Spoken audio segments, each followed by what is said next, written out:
महादेव, देवी लक्ष्मी को इस पाताल से निकालकर पुनः देवलोक में स्थापित करने का समय आ गया है। हाँ चंद्रदेव, हम इस अनर्थ को रोकेंगे कैसे शिव? एक मार्ग है देवी, जिससे हम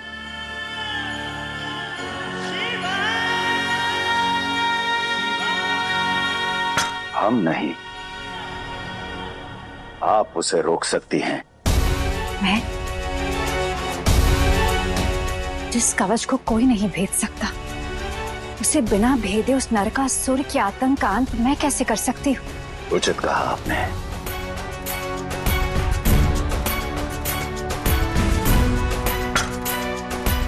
इस कवच को कोई नहीं भेद सकता, परंतु एक सत्य ये भी है,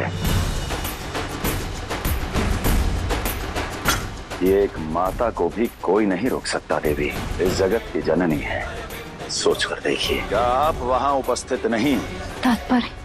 तात्पर्य ये भूमि पुण्य की भूमि, स्त्री शक्ति से सुशोभित है। आप ही के एक रूप देवी कामाख्या की धरा है। वो देवी कामाख्या जो इस जगत की जननी भी हैं और इस संपूर्ण संसार का आधार भी। देवी कामाख्या को ना तो कोई शक्ति रोक सकती है और ना ही कोई कवच, और ना ही कोई कवच, और ना ही कोई कवच।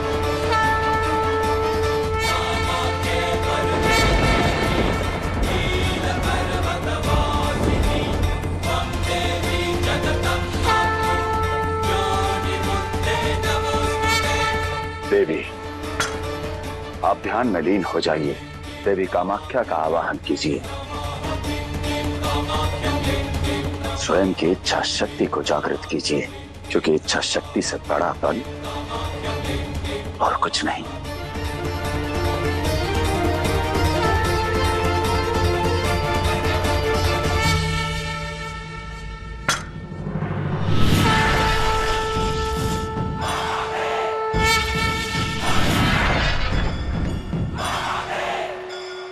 कैसे अंत करेंगे मेरा? कैसे महादेव? आप तो जानते हैं ना महादेव, मेरा अंत कोई नहीं कर सकता। नहीं आप नारायण, ना ही आदिशक्ति, और ना ही आप महादेव। नरकासुर को कोई नहीं मार सकता, कोई नहीं मार सकता, कोई नहीं मार सकता।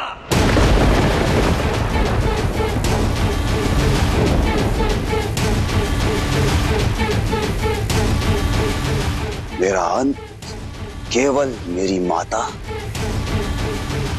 या उनका कोई तत्व ही कर सकता है, और कोई नहीं, कोई नहीं, कोई नहीं।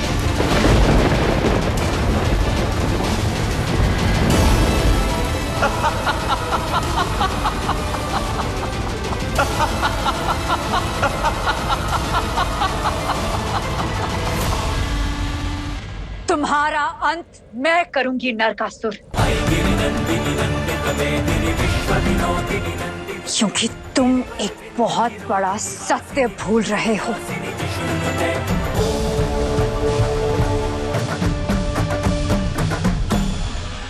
और कौन सा सत्य माता?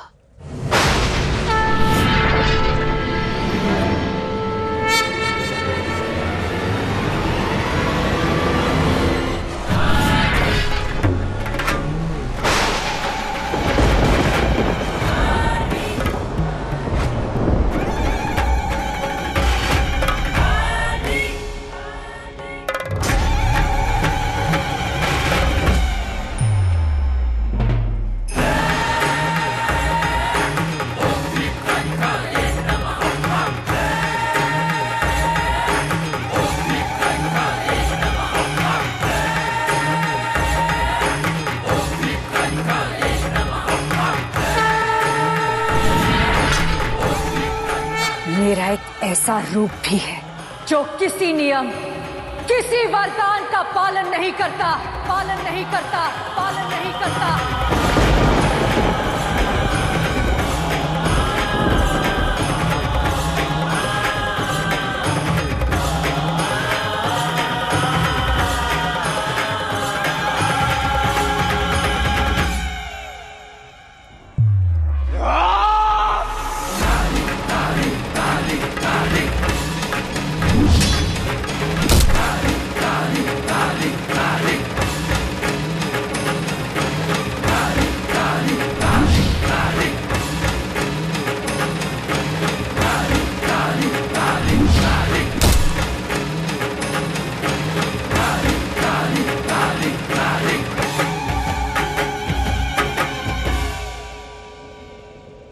आप मुझे नहीं मार सकती।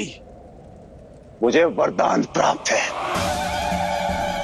मुझे केवल मेरी माता या उनका कोई अंश ही मार सकता है। यही वो परम सत्य है नरकासुर। तुम्हें मिला वरदान भी मुझे नहीं रोक सकता। नहीं महादेव, ये छल है महादेव। आपने मुझे वरदान दिया था, ये मुझे नहीं मार सकती। तुमने योजना भी बना ली, वर भी प्राप्त कर लिया, परंतु भूल गए कि देवी लक्ष्मी हो, देवी सरस्वती हो या देवी पार्वती, ये तीनों त्रिदेवियां देवी आदि पराशक्ति का रूप है।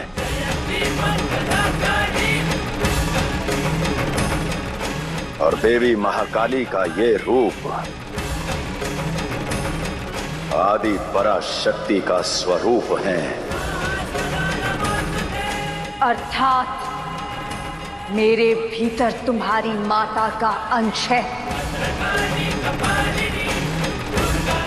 और मैं बिना वरदान तोड़े तुम्हारा अंत कर दूंगी।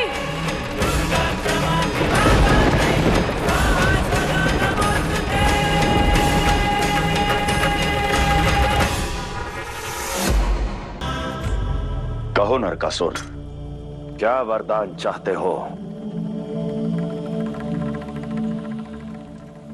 मैं भटक गया था महादेव, किंतु मां काली ने मेरे मन के अंधकार को मिटाया। महादेव, मेरी एक ही इच्छा है कि इस दिन को युगों युगों तक स्मरण किया जाए, एक ऐसे दिवस के रूप में जहां अंधकार के पश्चात प्रकाश आता है।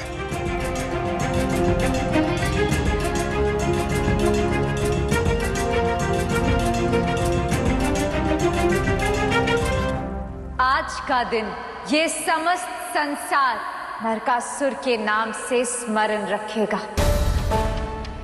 इसे नरक चतुर्दशी कहेगा, नरक चतुर्दशी कहेगा, नरक चतुर्दशी कहेगा।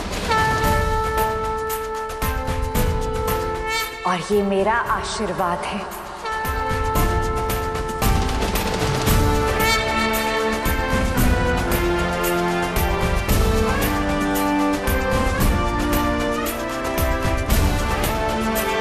धन्यवाद माता, मुझ जैसे पापी को एक और अवसर देने के लिए। माता, एक आशीर्वाद और दीजिए। आज का दिवस केवल मेरे ही नहीं, आपके नाम से भी जुड़ा होगा काली माता। आज का यह दिवस अनंत काल तक काली चौदस के नाम से जाना जाए, काली चौदस के नाम से जाना जाए, काली चौदस के नाम से जाना जाए।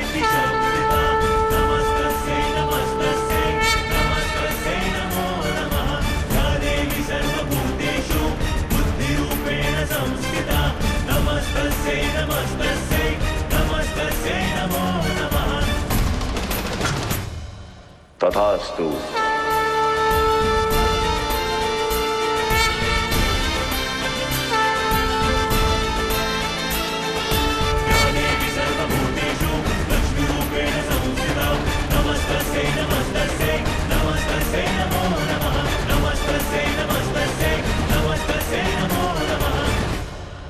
नरकासुर, आज एक माता के प्रेम ने अपने पुत्र को मृत्यु के मुख से निकाला है।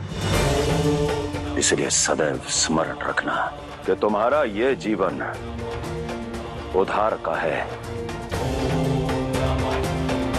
और यदि भविष्य में कभी भी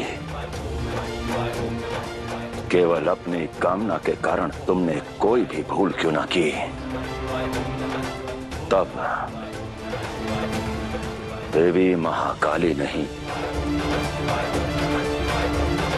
वो देव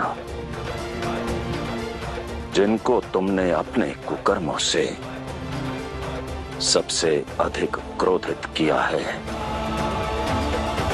वो नारायण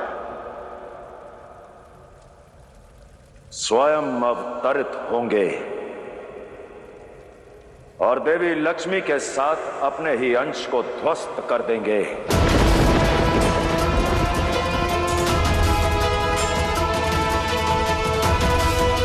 मृत्यु प्रदान करेंगे, मृत्यु प्रदान करेंगे, मृत्यु प्रदान करेंगे।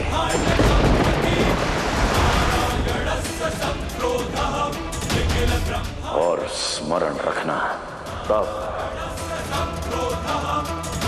ना तो अवसर प्राप्त होगा और ना ही क्षमा।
महादेव, देवी लक्ष्मी को इस पाताल से निकालकर पुनः देवलोक में स्थापित करने का समय आ गया है। हाँ चंद्रदेव, और नारायण के पुनः अपना संचालक का पद स्वीकारने का भी।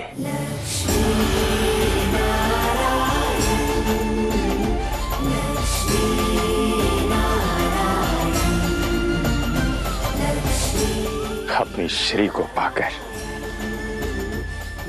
मैं पुनः संपूर्ण हो गया देवी। संचालक का पद संभालने के लिए पुनः योग्य हो गया।